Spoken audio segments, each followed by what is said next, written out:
পরকীয়ায় জড়িয়ে ঘরে স্বামীসহ শ্বশুর শাশুড়িকে রেখে 7 বছরের শিশু কন্যাকে নিয়ে প্রেমিকের হাত ধরে পালালো আরও এক সুন্দরী গৃহবধূ। কিন্তু পরপুরুষের হাত ধরে এই বেবিচারিণী গৃহবধূ পালিয়ে যাবার আগে তার শিশু সন্তানকে বাবার বাড়িতে রেখে গেলে সেখানে তার উপর চলে অমানবিক নির্যাতন। এবার এমনটাই অভিযোগ এনে নিজের শিশু সন্তানকে ফিরে পেতে পুলিশের দ্বারস্থ হলেন জন্মদাতা পিতা।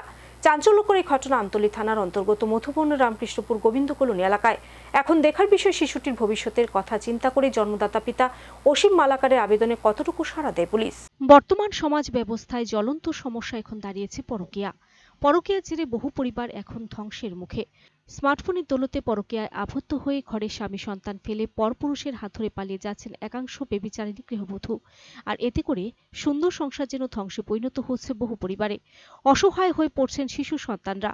এবার এমনই এক ঘটনায় 7 বছরের শিশুকন্যাকে শাশুড়ির অমানবিক নির্যাতনের হাত থেকে রক্ষা করতে ও নিজের সন্তানকে ফিরে পেতে দাবি জানালেন এক অসহায় বাবা।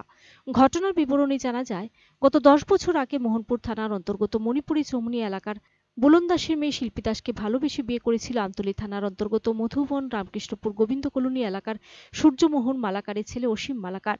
বিয়ের পর তাদের ঘরে এক কন্যা সন্তানের জন্ম হয়। সন্তান জন্মাবার কিছুদিন পর থেকে গৃহবধূ শিল্পী দাস পরপুরুষের সাথে প্রেমের সম্পর্ক গড়ে তোলে বলে অভিযোগ।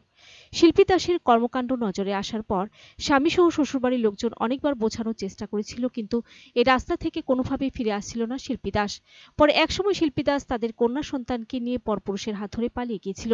অভিযোগ, পরপুরুষের সাথে বিশ্রামগঞ্জ এলাকায় পুলিশের হাতে ধরাও পড়েছিল শিল্পী। এই ঘটনার পর অসীম মালাকার তার ছোট্ট কন্যা সন্তানকে বাড়িতে নিয়ে আসে।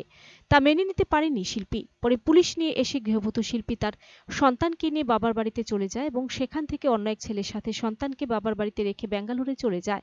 এদিকে ছোট্ট কন্যা সন্তানটি অসীম মালাকারের শ্বশুরবাড়িতে তার শাশুড়ি সোমা দাসের কাছে রয়েছে। স্বামী অসীমের অভিযোগ, তার এই ছোট্ট কন্যা সন্তানকে দিয়ে তার শাশুড়ি সোমা দাস বাড়িঘরের এবং দোকানের সমস্ত ধরনের কাজকর্ম করাচ্ছে।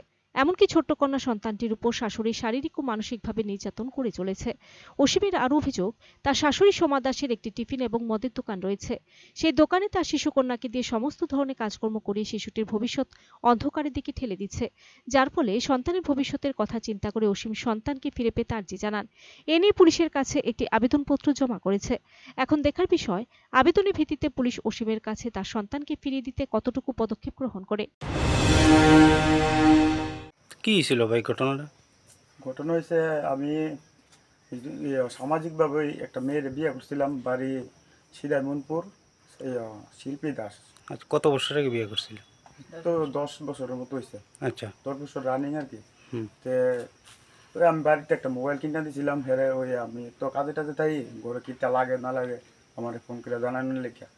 তুই এই মোবাইল দিয়া হ্যাঁ বহুত ধরনের পোলাবানের লোকে সম্পর্ক করছে। অনেক সময় আমার ডাক্তার দেয় তুমি যাবো, আমি আমার তো ইমার্জেন্সি কাম আছে, এক কাম করো তুমি আমরা মার লোকে যাবো। তোর না মার লোকে যাইতে পারতাম না, মা যাইতে পারতো না, এই আমি যাম যাইতাম, তুমি যাইতে পারবা বাবা যাইতাম। তো যাই দেয়া জীবিত একটা পোলা আছে রোহিত রয় কয়ে নামে, হ্যাঁ নাম মানে বিএমে দেয় তো বলে বিএম দেয় না, হ্যাঁ জীবিত যাই দেয়। এরপরে জীবিত যাইতে যাইতে তারপরে জীবিত তো কদিন ধরে একাই দিতে 10-12 দিন ধরে ট্যাটু অবস্থা হইতেছে। পরে আজকে একদিন মোবাইলে ফটো পাইছি পার্কের ভিতরে, হেডিস পার্কের ভিতরে, তোমার একজনের ফেসবুকে পাইছি আর কি, তাহলে আড্ডা মারতেছে ফুলার লিয়া।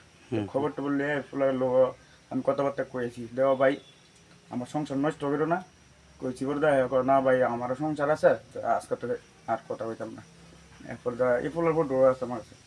এরপর আচ্ছা ভাইতে এসে আবার বুঝাইছি তুমি এইসব কাজ টাজ করো না, আমি যেমনি পারি মানে তুমি যাও চাও আমি তা আইনা দেবো, কেউ জানাইছি না বাড়ি ঘর, আমি আমার ভিতরে রাখছি বা যেমন ভালোবাসা দেবো তাই সব বলে পারে। তাই বলনের কোনো ইয়েই নাই, নাম হইল না। এবার কিছুদিন আগে বাড়িতে কার্য উজ্জা কইরা একবার গেছে যাই সেরা। এই তোমার কি বাচ্চা ছিল? হ্যাঁ আমার বাচ্চা আছে 7 বছরের। নাম কি বাচ্চাটা? শ্রাবণী মালাকার। আচ্ছা, এরপর বাচ্চা নিয়েই গেছে? হ্যাঁ বাচ্চা নিয়ে গেছিল। আবার একদিন গিয়ে আমি আনছি বাচ্চারে, আনছি পর এই গেছে মাসের 27 তারিখ আয়া বাচ্চারে লেগে গেছে যাইয়া এক ফুলার লগে এই বাইকে গেছে গা। এই ফুলারের নাম ঠিক করতাম না, বিশ্রামগঞ্জ থানা ধরা পড়ছে ফুলার লগে। এবার থানার অফিসারে আমার ফোন করছে, বড় বাবু আমার নাম্বার দিচ্ছে, আমি গিয়ে ছুটে আনতাম। আমি কই না হ্যাঁ এই কাজ যখন করে লেগেছে আমি আর ছুটে আনতাম না। Bureau report, search entertainment.